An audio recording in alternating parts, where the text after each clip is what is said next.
Dalton football season has pretty much officially started. 26 teams are reporting to training camp, and by the end of the week here, all of them will be reported to training camp. And Dalton, I'm very, very, very excited for that.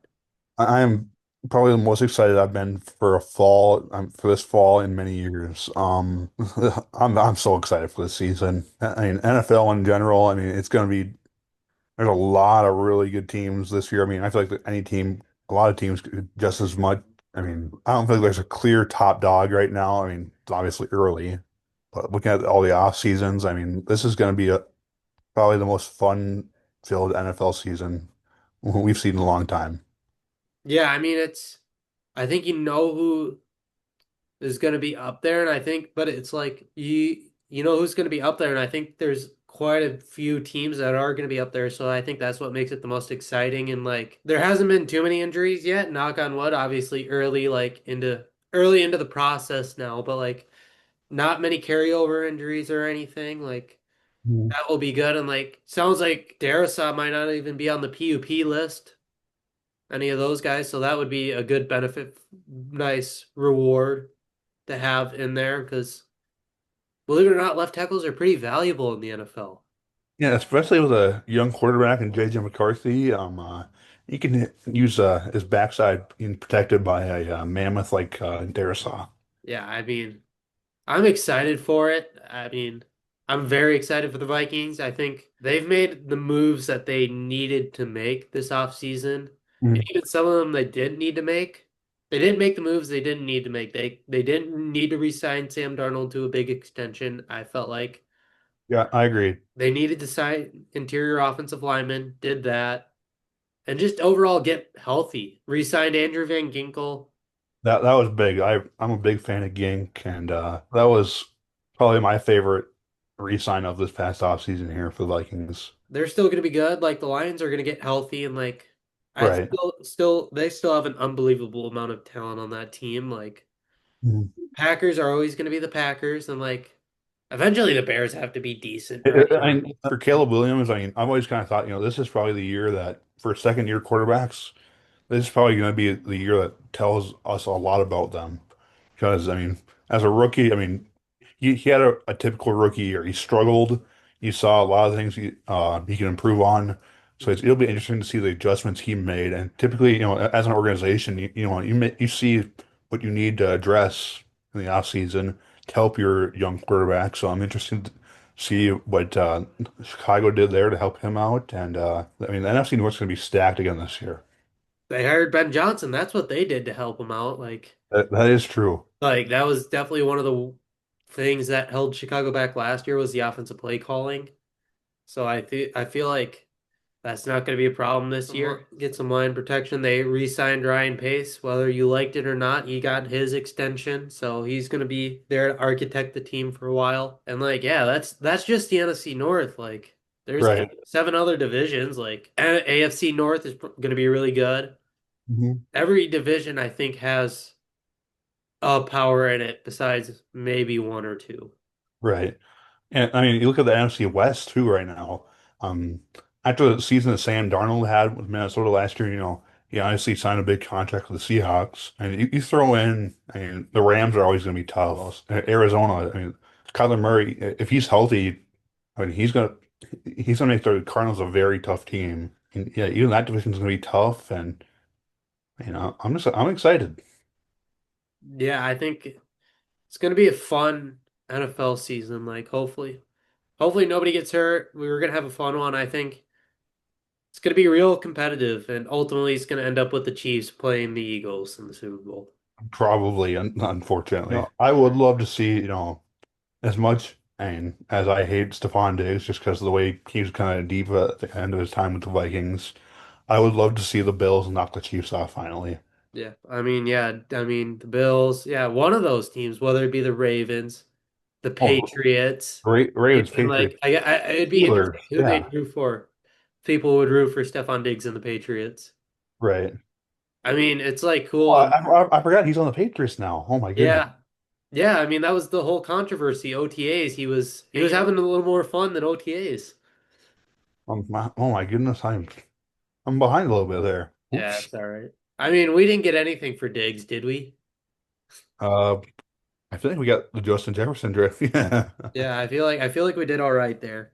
Yeah, and yeah, I'd say he worked out. I mean, I'd say both teams kind of won that trade, if you ask me. Yeah, for sure. And like the Bills, they just reintroduced their red helmets for the year.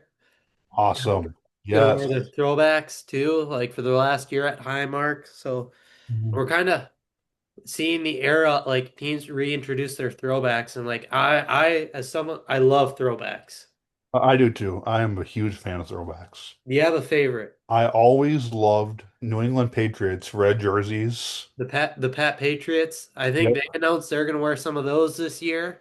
Yes. I'm looking forward to that. I would have. I don't know. I love those. I love Seattle's with the blue. Oh, yep, that kind of The almost Atlanta gray has more. the Atlanta with the red helmet. I'm not. I don't know. I don't love the creamsicles in Tampa Bay, but elite name. Elite name.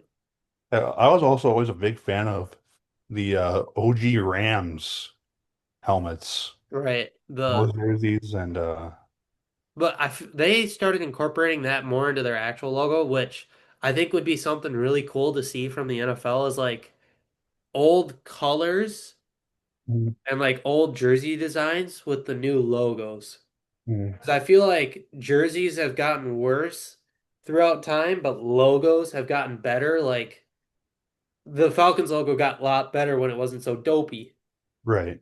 So I think I would love to see that, something like a reverse retro. I don't know, like I'm Mhm. not going to charge any royalties if they start doing it. Right. Well, yeah, like one of the traditional jerseys in NFL history, though, like I always compare like these guys to like the USC Trojans, and the fact that they're probably never going to change their uniforms no matter how much they age. And that's the Green Bay Packers. I mean, that's just kind of a iconic jersey, iconic logo, iconic helmet.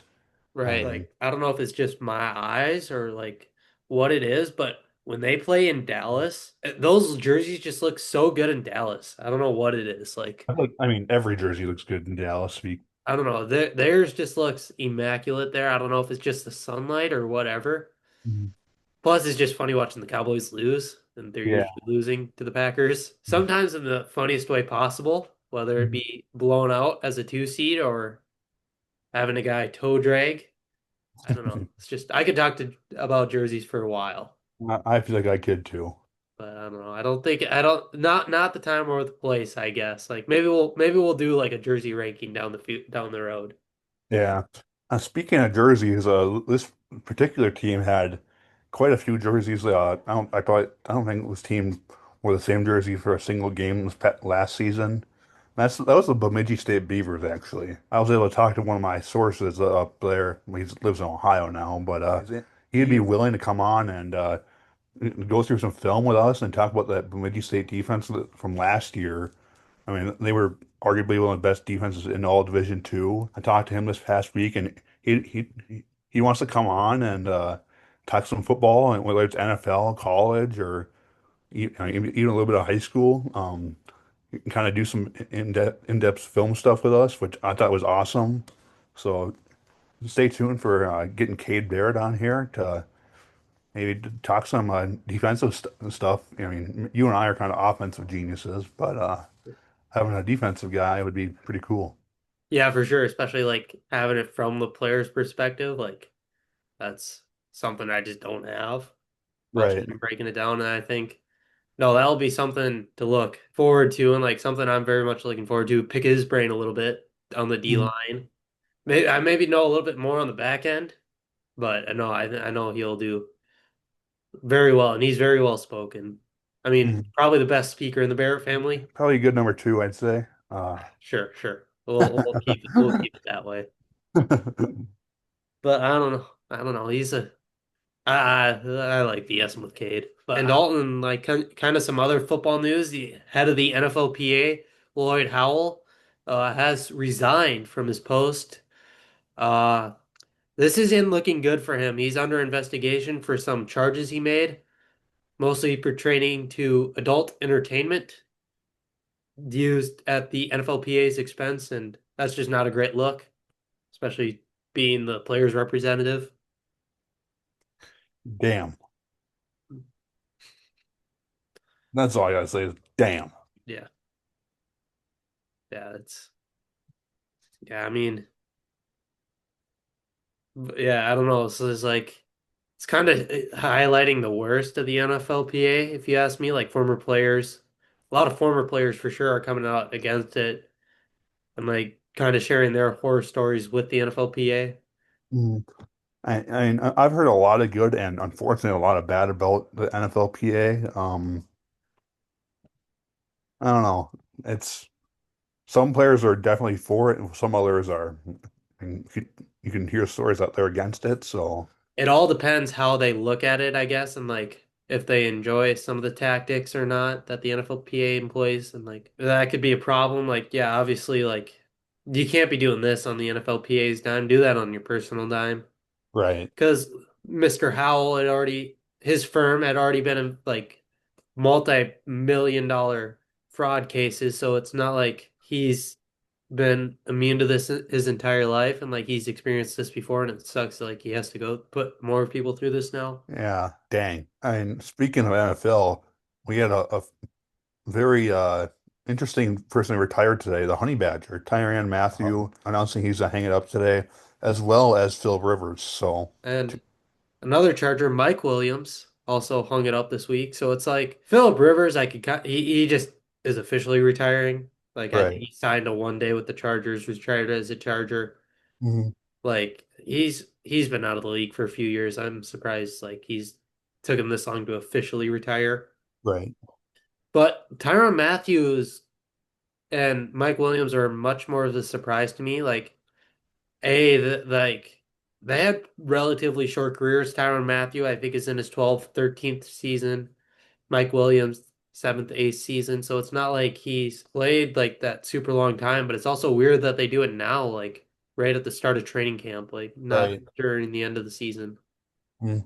It almost makes you think where if the coaching staffs at on their particular teams they were with kind of said, "Hey, this is what we kind of see going forward here." And they might not have agreed with that what the coaches kind of thought, so that they decided, "All right, it's been in the back of my mind, but now let's just officially do it." I'm not gonna like my role here going forward necessarily, but still unfortunate. Two very, very talented players, and Yeah, I mean, I remember the Vikings a few years ago signed Terrence Newman, and then he retires the day final cuts were due. all Oh, I have a feeling he may not have been on the right side of the cuts because I think he even like took a coaching role within the Vikings during that time. all I have a feeling he was asked to retire. yeah, And then you saw, yeah, I mean, it's neither guy are quite that Vontae Davis where he just said peace at halftime and quit and retired from the NFL. right. But I don't know. It's like good for those guys. Like I'm happy they've had successful careers off to the next chapter in life, and good to be different without them in the league. Like especially the Honey Badger. Right. Yeah, I don't remember too many players that you name or give them a nickname and they're known directly as that nickname. You could almost walk up to any NFL fan and say, "Hey, who's the Honey Badger?" "Oh, Tyrann Mathieu, of course." Right. And end of an era, I guess. These are the guys we were watching growing up, and it's kind of bittersweet when you think about it for us. But Right. Like Pete growing up and watching like those guys, like when you can fully like comprehend football, like finally like can understand kind of what's going on without like knowing the good guys and the bad guys per se. Like I mean, obviously I've been devastated before when I had an earlier age. There's some funny stories there, but still, it's like yeah, you don't want to see. It makes us old, it does make us feel old, or unfortunately, yeah, even though we're 21 years old. yeah. It's it happens. Life marches on, and Yeah, life goes on. Probably just said, we want to be dads, and can't blame them for that. Going to the next part of their life, and hopefully, creating a bigger impact. So, hopefully, yeah, hopefully they move on to something that fulfills them in life, and like that's something you always worry about with these retired guys is what they're gonna do afterwards. mm, But I'm sure they have that next chapter in their life figured out. mm. But yeah, they just felt the time was right, and we wish the best of them going forward. So, Dalton, is there any training camp storylines you're going to keep your eye on here coming up, and now that training camp is officially started? I guess I haven't really looked too far into it to be completely honest. For me, it's going to be for the Vikings. Who's going to be that? Probably that third receiver, and who's going to be able to fulfill Jordan Addison's role when he's on suspension here? I mean, when I think of dark horses to make the roster, I mean Rondale Moore is the one that really sticks out in my mind that is going through training camp with the Vikings right now. Just because we saw what he did when he was healthy in college, and I mean he was a definite game changer, and I feel like he could do the same thing in the NFL, throwing him around guys like Jordan Addison, Justin Jefferson, and a quarterback or an offensive whisperer in KOC, and I think there could be some really good things there. Yeah, for sure. It's definitely bright spots and like definitely a skilled impact player in that offense to maybe pick up some of that production when Jordan Addison is out. But I don't know. I think another story I'm going to look at is Trey Hendrickson and the Bengals. Ooh, You know, we yes. finally saw we finally saw TJ Watt get paid and he's now the highest AAV for non-quarterback in the NFL. Mhm. So he's sitting pretty good. So it's like now Trey Hendrickson, he just posted that he's in Florida, so that's not Cincinnati, Ohio. No. So I think it's looking really, really bad, that situation. Like Mike Brown finally spoke, like, and then he also made the Shador Stewart incident maybe a little worse. He said like he doesn't want to pay his guys if they spend serious jail time, which whatever. I think that's an inside thought. Mhm. But it is what it is. Like Jerry Jones is sticking his foot in his mouth again, talking about Micah Parsons and Yep. Dak Prescott. You got a two Yeah. for one insult out there Unfortunately. for Jerry Jones. I don't know. I'm not gonna lose any sleep over Jerry Jones tonight. No, I'm not gonna either. And No. he built Jerry World, beautiful facility, but I just don't know if the Cowboys are gonna do it with him calling the shots there. I saw something very interesting, and I forget who said it, and I'd like to give credit to them if I'd ever figured it out, but what do you think if the football gods came down to Jerry Jones and said, "We'll give you the '90s era Cowboys back now. You just can't hold another press conference." Would he do it? I don't think he would. No, I think he I think can. he likes the spotlight too much. Yeah, and I think there's a reason why the '90s Cowboys didn't last. Only won three, and like Jerry put them together, but he also kind of took them apart and like the glue that held it together. Mhm. But I'm not worth $14 billion, so he can do whatever the hell he wants. Yeah. He could buy our houses if he wanted, and he wouldn't even notice. So Oh, no, definitely not.